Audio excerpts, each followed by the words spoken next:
physically I can already see the texture in it, right? I can already see the clay-like texture, which is already a good sign. Not just putting it on even when it's wet. So when are you filming? Yeah. Oh.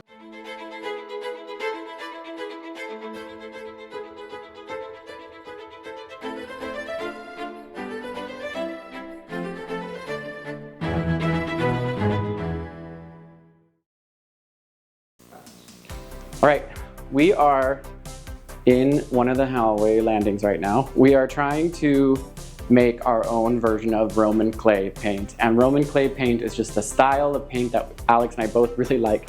This is a very, very, very bad example of my first time trying to do it. But the idea is that you get like a textured effect, almost like a drywall kind of rough texture, and you can see the various colors depending on the layers that you do. So you get the really deeps and the really lights. Obviously you don't want any of these. Well, you could leave it as light as you want, I guess, but you can see that there's a lot of different texture all over this. So that's what we're going for. We learned how to do it on our own. This was my first try, but now I'm gonna go through it again because I think I've like perfected a little bit. So yes, Alex, making fun of me. I'm a professional now. I got a little toolkit, but I'm telling you, this thing really is legit. You can use it for anything. I love it. Because there's so many times you're walking around and eating it. Okay, so first I'm gonna open it and then we'll walk you through it. Are you gonna record the whole thing? Why? Does that cut? See, you make fun of me, but this multi-tool is so good. If I can actually get it open. Okay, so this is one of the colors I got. This is like a deep teal.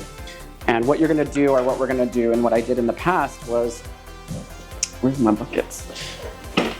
So I'm just gonna add a tiny little bit of it to this bucket, and then I'm gonna add some of this joint compound. It really doesn't matter how much what kind of joint compound, but actually maybe I should stir this up a tiny little bit and kind of like speed it up.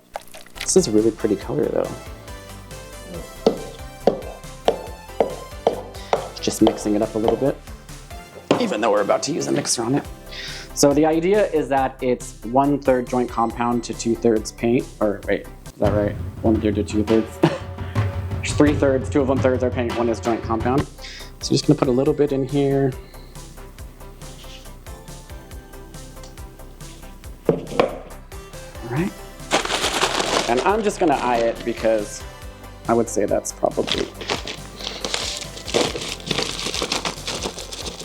And I've done this a couple times. You can see from all my different trial and error. But I feel like you need a little bit more of the joint compound than they suggest. So I'm just gonna put a little bit more in here.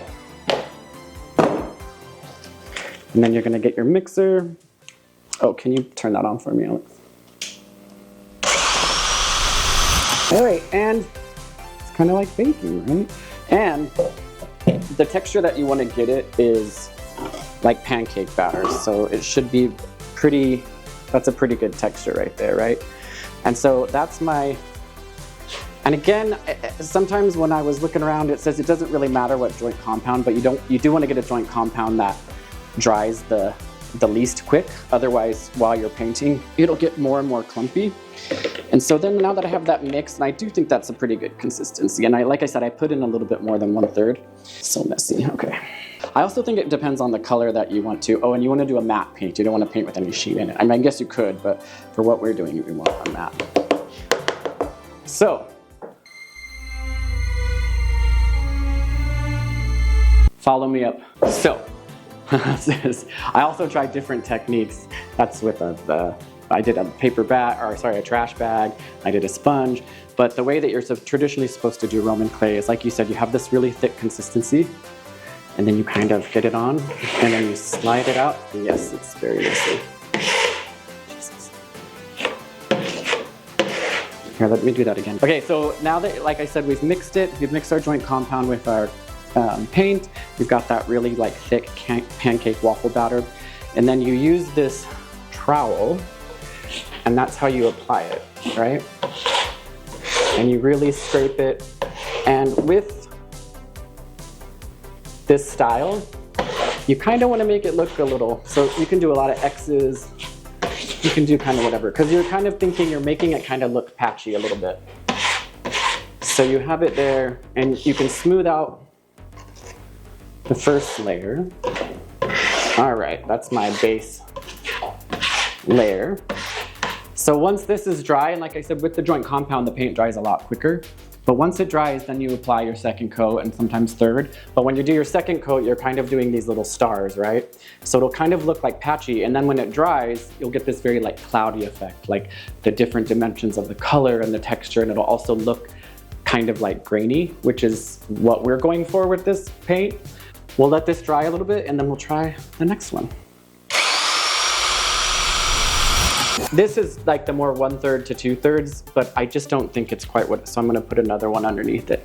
I think, yeah, this is more the consistency that you want. You want it, apparently you want it really, really thick. And already I can tell that this is more of the consistency that we want to get. This is a very pretty color. Now actually we'll test out the difference, see if we can notice like a big difference between the two.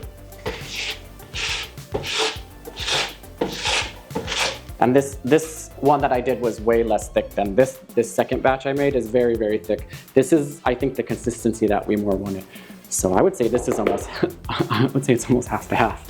I like have no more wall space. I've been testing too much of this stuff.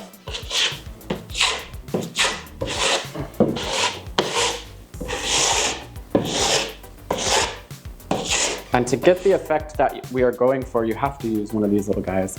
Is it a trowel or a trowel? Trowel. I think it's called a trowel. So apparently to get this kind of design, the style that we want, you have to use a trowel to do it. And they suggested a 5-inch. This one's, I think this one is 5-inch. And then you just go over it a couple times, but you know your first layer, you kind of scrape it on. And when you're doing it, the way I looked it up is you can do all kinds of different styles. It depends on how you want the room to look, but some people do X's, some people do what I'm doing where they do really uniform. I kind of want to do that vibe where it's a little bit more like homemade. So I'm kind of going to do like all these little splashes and splotches. And I can already say that this one, I think definitely, it's more grainy, which is what I think we want, right? This one is still a little bit more like paint, and this one's looking a little bit more like clay. So this is my wall of test runs from all this. You can see all my different test runs. So one thing I did learn is that if you do, like I said, the 1/3 to 2/3, to me, this is actually the 1/3 to 2/3. It's a little bit runnier. And when I did it with this test color, it was about this consistency, and I spent a long time. This is 3 coats, but you probably can't tell on camera, but in person, it just looks like paint. It looks like someone painted the wall. So it's absolutely not picking up that effect that I want. So I've been trying to test different ways to do it, and I think I'm getting a little bit closer. Oh, I hope. I just did a spot right here and a spot here. We're gonna let it dry and then see maybe with another coat will work. I think a big part of it too is the color that you choose for Roman clay. Like I said, you want it to be, they say you want it to be matte. I think if you did a shine, it would take away from the whole point because you're wanting it to look like clay.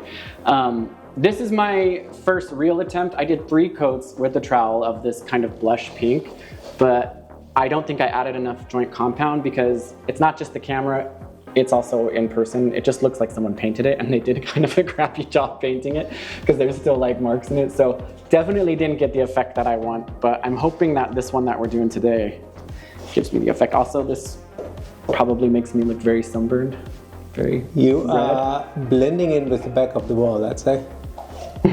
The light's not on. Yes, I'm just, okay, that works.